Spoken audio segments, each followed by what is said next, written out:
Good morning mga kalmang criminology student. Today's topic is the recent arrest of former President Rodrigo Roa Duterte.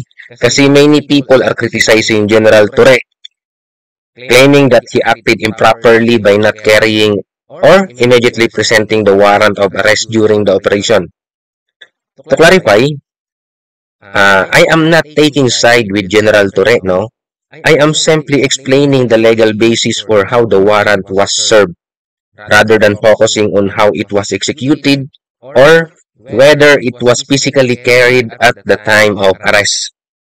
Kasi under the PNP operational procedure, which you have already studied in your subject na Fundamental of Criminal Investigation and Intelligence, that is CDI-1, and yung Law Enforcement Operation in and Planning with Crime Mapping, yan yung LEA 4 ninyo. The rules on arrest are clearly stated in Rule 14, Section 5. Section 5, ito yung procedure in serving a warrant of arrest. So, nasa paragraph E siya. So, yung nakalagay dito is the police officer need not have a copy of the warrant in his possession at the time of the arrest.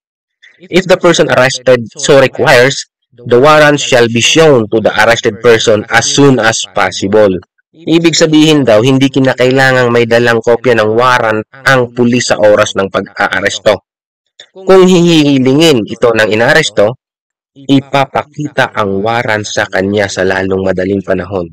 Furthermore, this procedure is also supported by Rule 13, the Revised Rules of Criminal Procedure, which states that when making an arrest by virtue of a warrant, the officers shall inform the person to be arrested of the cause of the arrest and of the fact that a warrant has been issued for his arrest, except when he flees or forcibly resists before the officer has opportunity to so inform him, or when the giving of such information will imperil the arrest.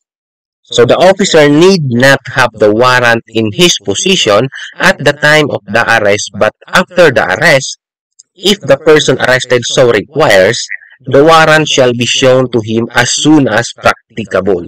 So yan yung nakalagay sa the Revised Rules of Criminal Procedure under ng Rule 113, Section 7.